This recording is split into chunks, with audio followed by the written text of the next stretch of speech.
আচ্ছা, একটা জিনিস ভাবুন তো, এই যে ধরুন পিৎজা। পিৎজা। কেউ হয়তো দারুণ একটা বেস বানালো, কেউ সস দিল, কেউ চিজ, আবার কেউ হয়তো একদম অন্যরকম কিছু টপিং দিল।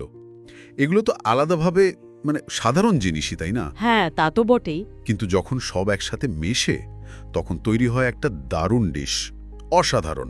একদম। এই যে একসাথে মিলে আরও ভালো কিছু তৈরি করার ক্ষমতা, স্টিফেন কোভি তার বিখ্যাত বই the 7 habits of highly effective পিপলে এটাকে 6 নম্বর অভ্যাস বলেছেন, সিনার্জি বা সমন্বিত শক্তি। ঠিক। আজ আমরা এই সিনার্জি নিয়ে একটু গভীরে যাব, বোঝার চেষ্টা করব এই শক্তিটা আসলে কিভাবে কাজ করে। হ্যাঁ, আর সিনার্জি মানে কিন্তু শুধুই টিমওয়ার্ক বা দল বেঁধে কাজ করা নয়, এটা আসলে তার চেয়েও একটু বেশি কিছু। ও তাই? কিরকম? মানে এটা এমন একটা প্রক্রিয়া যেখানে বিভিন্ন মানুষের শক্তি, তাদের অভিজ্ঞতা, তাদের দেখার ভঙ্গি, এগুলো সব এমনভাবে একসাথে আসে যে একটা সম্পূর্ণ নতুন অপ্রত্যাশিত ফলাফল তৈরি হয়। ইন্টারেস্টিং। কবি এটাকে বলেন তৃতীয় বিকল্প বা থার্ড অল্টারনেটিভ। মানে সহজ করে বললে 1 আর 1 মিলে এখানে শুধু 2 হয় না, বরং 3 বা তারও বেশি। একদম 3 বা 4 বা হয়তো আরও অনেক বেশি কিছু হওয়ার সম্ভাবনা খুলে যায়। এটা সত্যি একটা অন্য ধরনের সৃষ্টিশীলতা। বাহ, ব্যাপারটা দারুণ তো। যেমন ধরুন স্কুলের কোনো প্রজেক্ট, আচ্ছা। টিমে হয়তো একজন আছে যে ছবি আঁকতে খুব ভালোবাসে, আর একজন হয়তো টেকনোলজিতে দারুণ, আর অন্যজন সে হয়তো গল্প বলতে খুব পটু। ভিন্ন ভিন্ন দক্ষতা। আলাদাভাবে তারা হয়তো নিজেদের কাজটা ভালোই করত, কিন্তু যখন ওরা একসাথে হলো, এই ভিন্ন ভিন্ন দক্ষতাগুলো যখন মিশলো, তখন হয়তো তারা একটা অসাধারণ অ্যানিমেটেড ফিল্ম বানিয়ে ফেললো। ঠিক, যেটা হয়তো একা কারো পক্ষেই সম্ভব ছিল না। হ্যাঁ, সবাইকে একদম তাক লাগিয়ে দিল। এটাই তো সেই 1+1=3 এর বাস্তব উদাহরণ, তাই না? একদম তাই।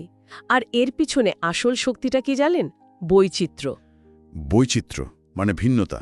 হ্যাঁ, যখন একটা দলে ভিন্ন ভিন্ন অভিজ্ঞতা, ভিন্ন দক্ষতা, ভিন্ন চিন্তাধারার মানুষ থাকে, তখনই নতুন আইডিয়ার জন্ম হয়।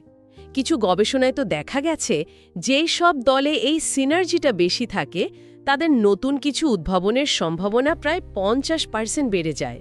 50%? এটা তো অনেক। হ্যাঁ, কিন্তু মজার ব্যাপার হলো এই সিনার্জি কিন্তু সবসময় শুধু মতের মিল থেকেই আসে না। তার মানে? মতের অমিল থেকেও আসতে পারে। এটা তো একটু অন্যরকম শোনালো। আমরা তো সাধারণত ভাবি মতের অমিল মানেই সমস্যা। ঠিক এখানেই আসল পয়েন্টটা। সিনার্জির ক্ষেত্রে এই যে গঠনমূলক মতপার্থক্য, এটাই কিন্তু নতুন সমাধানের কাঁচামাল হতে পারে। গঠনমূলক মতপার্থক্য, আচ্ছা। সমস্যাটা হয় কখন?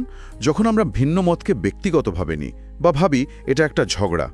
কবির 7টা অভ্যাসের মধ্যে আগের একটা অভ্যাস এখানে খুব কাজে লাগে। আগে বুঝুন, তারপর বোঝান। হ্যাঁ, এমপ্যাথিক লিসেনিং মানে অন্যের জায়গা থেকে বোঝার চেষ্টা করা। ঠিক, অন্যের দৃষ্টিভঙ্গিকা খোলা মন নিয়ে, সহানুভূতি দিয়ে বোঝার চেষ্টা করতে হবে। শুধু নিজের যুক্তিটা প্রতিষ্ঠা করার জন্য নয়। এই যে হয় এটা নয় ওটা, এই মানসিকতা থেকে বেরোতে হবে। Either or thinking. হ্যাঁ, তার বদলে ভাবতে হবে কিভাবে এটা এবং ওটাও সম্ভব। মানে বোথ হ্যান্ড। আপাতদৃষ্টিতে যেটাকে দ্বন্দ্ব মনে হচ্ছে, তার মধ্যেই হয়তো লুকিয়ে আছে সেই দারুণ তৃতীয় বিকল্পটা। বাহ, তার মানে সিনার্জি অর্জন করতে হলে শুধু ভিন্নতাকে মেনে নিলেই হবে না, আগে কাজে লাগানোর জন্য একটা নির্দিষ্ট মানসিকতা আর কিছু পদ্ধতিও দরকার। এই প্রক্রিয়াটাকে বাস্তবে আনার জন্য মূল ধাপগুলো কি হতে পারে একটু যদি বলেন। অবশ্যই কয়েকটা মূল বিষয় আছে। প্রথমত, মানুষের মধ্যে যে পার্থক্যগুলো আছে সেগুলোকে সমস্যা না ভেবে সম্পদ হিসেবে দেখা। কৌতূহলী হওয়া যে অন্যজন কেন এভাবে ভাবছে, বিচার না করে কৌতূহলী হওয়া। আচ্ছা। দ্বিতীয়ত, ওই যে বললাম, সহানুভূতিপূর্ণ যোগাযোগ। শোনার সময় শুধু নিজের উত্তরটা তৈরি করার জন্য নয়, বরং সত্যি অন্যজন কি বলতে চাইছে সেটা বোঝার জন্য শোনা। আগে বোঝা, তারপর বোঝানো। ঠিক। এখানে কে বড় কে ছোট তা নয়, বরং কার কি শক্তি সেই অনুযায়ী ভূমিকা ভাগ করে নেওয়া। এটা খুব জরুরি। আর সবশেষে সৃজনশীলতাকে একদম খোলা ছেড়ে দেওয়া। কোনো আইডিয়াকেই শুরুতেই বাজে আইডিয়া বলে উড়িয়ে না দেওয়া, অবাধে ধারণা তৈরি হতে দেওয়া। এইগুলো কি শুধু অফিসের বড় বড় টিম বা প্রজেক্টের ক্ষেত্রেই খাটে, নাকি আমাদের রোজকার সাধারণ জীবনেও এর উদাহরণ আছে? আরে রোজকার জীবনে তো ভরপুর উদাহরণ। ধরুন বাড়িতে ঠিক হচ্ছে রাতে কি খাওয়া হবে। হ্যাঁ, এটা তো রোজকার ঘটনা। হয়তো একজনের খুব পিৎজা খেতে ইচ্ছে করছে, অন্যজন ভাবছে একটু স্বাস্থ্যকর কিছু, যেমন সালাদ হলে ভালো হয়। হ্যাঁ, দুটো একদম উল্টো জিনিস। এখন সিনার্জির পথে সমাধান কি হতে পারে? হয়তো একটা ডিআইওয়াই পিৎজা বার, যেখানে পিৎজার বেস থাকবে, সস থাকবে, চিজ থাকবে, কিন্তু সাথে প্রচুর সবজি আর স্যালাডের টপিং থাকবে। তাহলে কি হলো? দুজনের ইচ্ছাই পূরণ হলো, আবার নতুন কিছুও হলো। বাহ! ঠিক। অথবা ধরুন অ্যাপেলের কথা। তাদের design team, engineering team, marketing team, এদের মধ্যে যে অসাধারণ বোঝাপড়া আর সমন্বিত চেষ্টা, সেটার ফলেই তো আইফোনের মতো একটা যুগান্তকারী পণ্য তৈরি হয়েছে। এটা কিন্তু শুধু টিমওয়ার্ক নয়, এটা সিনার্জির একটা দারুণ উদাহরণ। কিন্তু এই সিনার্জি তৈরি করা তো নিশ্চয়ই সবসময় এত সহজ হয় না, অনেক বাধাও তো আসে। অবশ্যই আসে। যেমন মানুষের ইগো, আমার আইডিয়াটাই সেরা, এই মনোভাব। অথবা ধরুন মতের অমিল হলেই অনেকে আর কথা বাড়াতে চান না, সংঘাত এড়িয়ে চলেন। এই বাধাগুলো কিভাবে পার করা যায়? খুব ভালো একটা পয়েন্ট তুলেছেন। এই অহংবোধ, ভুল বোঝাবুঝি, সংঘাতের ভয় আর নতুন কিছু চেষ্টা করতে একটা দ্বিধা, এগুলোই সিনার্জির পথে সবচেয়ে বড় বাধা। এখানে ওই শেফদের গল্পটা মনে পড়ে যায়। ধরুন দুজন শেফ, একজন খুব ঝাল ভালোবাসেন, আরেকজন মিষ্টি। একদম বিপরীত। তারা যদি শুধু নিজের পছন্দটা নিয়েই তর্ক করতেন, তাহলে হয়তো কিছুই হতো না। কিন্তু তারা কি করলেন? একসাথে বসলেন, আলোচনা করলেন আর তৈরি করলেন একটা স্পাইসি হানি গ্লেজ। স্পাইসি হানি গ্লেজ? ঝাল আর মিষ্টি একসাথে? হ্যাঁ, একটা সম্পূর্ণ নতুন স্বাদ, যেটা হয়তো তাদের রেস্তোরাঁর সিগনেচার ডিশ হয়ে গেল।